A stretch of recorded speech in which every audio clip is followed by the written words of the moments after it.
wabarakatuh. Di sini kami akan mempresentasikan hasil kerja kerangka makalah kami. Sebelum itu, perkenalkan nama saya Dinda Aulia Fatmasari dengan NIM akhir 087.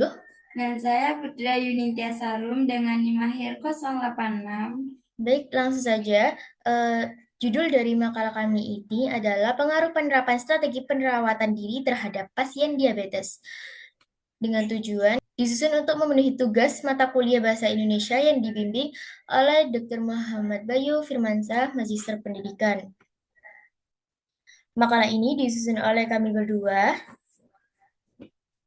Kemudian terdapat kata pengantar yang berisi rasa syukur dan rasa terima kasih. Kemudian terdapat abstrak, di mana penelitian ini bertujuan untuk mengeksplorasi persepsi pasien diabetes mellitus terhadap perawatan diri dan strategi coping yang diterapkan dalam mengelola penyakit. Data dikumpulkan melalui wawancara mendalam, kemudian dianalisis menggunakan metode pengkodean terbuka dan aksial untuk mengidentifikasi tema utama.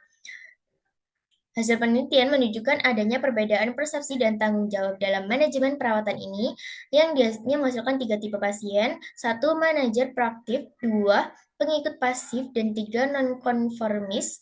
Dan penelitian ini menjelaskan bahwa nilai kesehatan, efeksi diri, dan lokus kendali berperan penting dalam membentuk strategi coping dan kepatuhan terhadap pengelolaan diabetes. Oleh karena itu, pendekatan perawatan yang bersifat individual dan disesuaikan dengan karakteristik serta strategi coping pasien diperlukan untuk meningkatkan efektivitas manajemen perawatan diri diabetes.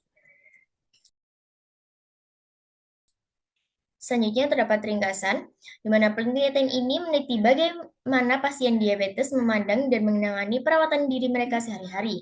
Dengan menggunakan pendekatan kualitatif, sebanyak 17 pasien diabetes tipe 1 dan tipe 2 di Irlandia diwawancarai secara mendalam untuk menggali persepsi, tanggung jawab, serta strategi coping mereka dalam mengelola penyakit.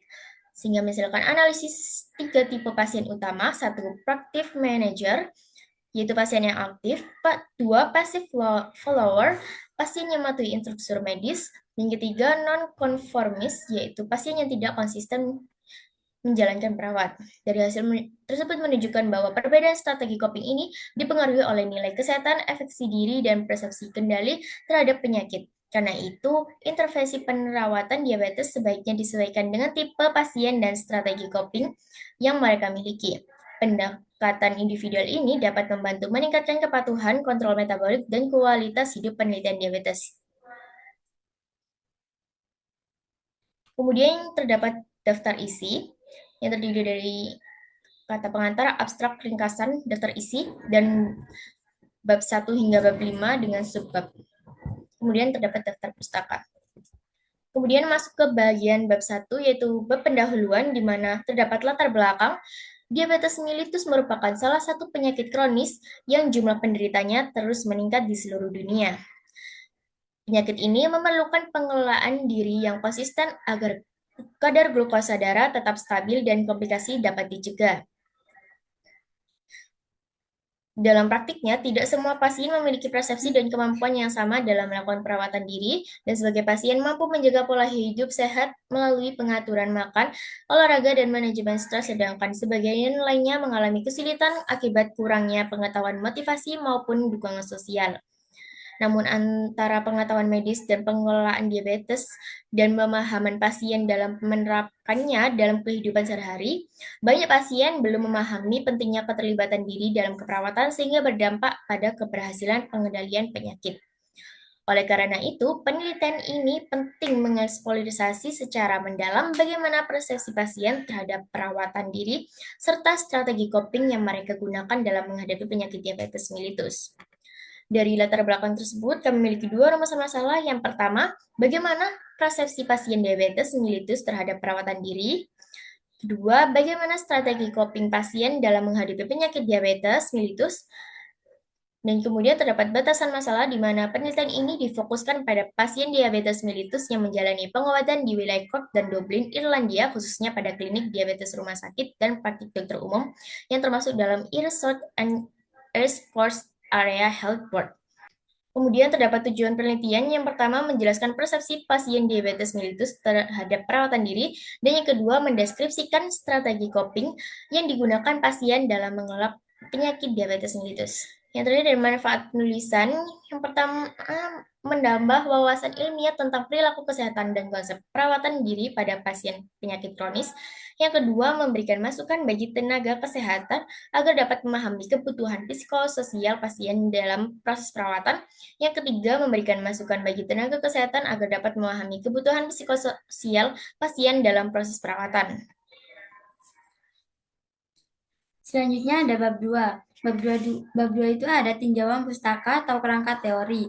Yang pertama itu ada kajian teori yang relevan, teori Health Belief Model atau bisa disebut dengan juga HBM, menjelaskan bahwa perilaku kesehatan seseorang dipengaruhi oleh keyakinan terhadap ancaman penyakit serta manfaat tindakan pencegahan yang dilakukan. Teori efikasi diri atau Bandura sampai 1997 menekankan pada keyakinan individu terhadap kemampuannya dalam melakukan tindakan yang diperlukan untuk mengelola penyakit. Dan yang kedua itu ada penelitian terdahulu. Penelitian oleh Turner et al. Tahun 2003 dengan pendekatan kualitatif melalui wawancara mendalam menemukan 3 tipe pasien dalam mengelola diabetes, yaitu manajer proaktif, pengikut pasif, dan nonkonformis. Hasil tersebut menunjukkan bahwa pengalaman pasien sangat bervariasi dan dipengaruhi oleh persepsi serta konteks sosial. Dan ada juga kerangka konsep atau hipotesis. Kerangka konsep penelitian ini berpijak pada keyakinan bahwa persepsi pasien terhadap perawatan diri dipengaruhi oleh keyakinan kesehatan, bisa disebut juga dengan HBM, efikasi diri, dan lokus kendali. Faktor-faktor tersebut berperan dalam menentukan strategi coping yang digunakan pasien dalam menghadapi diabetes mellitus. Selanjutnya ada bab 3. Bab 3 itu metodologi penelitian. Jenis atau desain penelitian. Penelitian ini menggunakan pendekatan kualitatif, deskriptif, eksploratif untuk memahami secara mendalam persepsi dan pengalaman pasien diabetes mellitus terhadap perawatan diri dan strategi coping. Selanjutnya ada lokasi dan waktu penelitian. Penelitian ini dilakukan di Chalk University Hospital dan Irish College of General Practitioners atau ICGP. Pengumpulan data dilaksanakan selama 6 bulan, mulai dari proses rekrutmen hingga wawancara mendalam terhadap partisipan.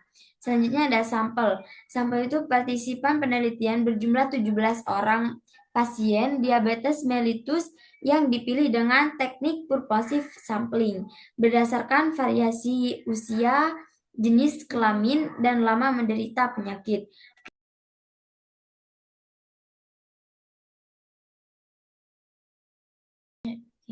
Selanjutnya ada instrumen dan teknik pengumpulan. Instrumen utama penelitian adalah peneliti sendiri dengan bantuan, yaitu ada 3. Wawancara mendalam atau in-depth interview, dan observasi dan pencatatan lapangan, dan rekaman suara dan transkripsi verbatim. Terus ada teknik analisis data.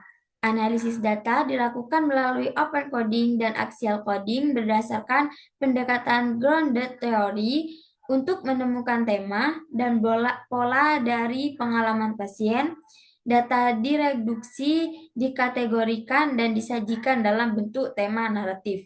Dan ada etika penelitian. Penelitian ini menerapkan prinsip etika penelitian, yaitu informed consent, kerahasiaan data, dan kesukarelaan. Setiap partisipan diberikan penjelasan mengenai tujuan penelitian dan menandatangani lembar persetujuan sebagai bentuk kesediaan berpartisipasi. Selanjutnya bab 4. Bab 4 itu ada hasil dan pembahasan.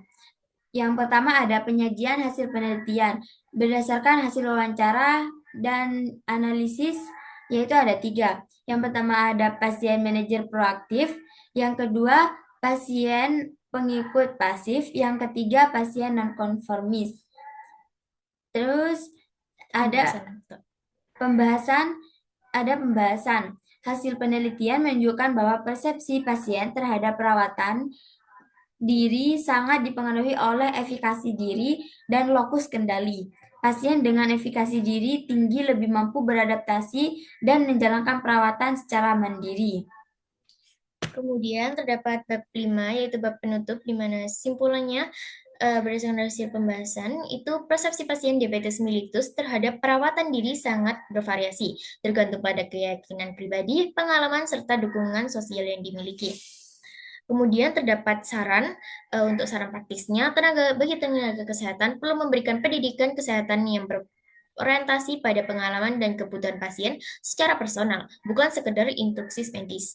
Dan saran teoritis, penelitian selanjutnya disarankan untuk menelaah lebih dalam peran faktor budaya dan lingkungan sosial dalam bentuk perilaku perawatan diri pasien. Kemudian ada implikasi, di mana hasil penelitian ini memiliki beberapa implikasi penting bagi praktik keperawatan, pelayanan kesehatan, implikasi bagi pendidikan dan pengembangan edukasi, dan implikasi bagi kebijakan kesehatan. Bagi praktik keperawatan dan pelayanan kesehatan, temuan mengenai variasi persepsi dan strategi coping pasien menunjukkan bahwa tenaga kesehatan perlu menerapkan pendekatan yang lebih individual dan empatik dalam memberikan edukasi maupun pendampingan. Implikasi bagi pendidikan dan pengembangan program edukasi, hasil penelitian ini menegaskan pentingnya memasukkan aspek perilaku dan psikologial ke dalam kurikulum pendidikan kesehatan dan keperawatan. Yang terakhir ada implikasi bagi kebijakan kesehatan, di mana hasil penelitian ini dapat menjadi dasar bagi pengembangan model pelayanan kronis yang lebih berpusat pada pasien. Institusi kesehatan dapat mengintegrasikan program pendampingan psikososial ke dalam layanan rutin pasien diabetes. Kemudian terdapat daftar pustaka. Baik, itu saja yang dapat kami sampaikan. Mohon maaf apabila ada kekurangan ataupun salah kata dari kami. Mohon dimaafkan. Wassalamualaikum warahmatullahi wabarakatuh.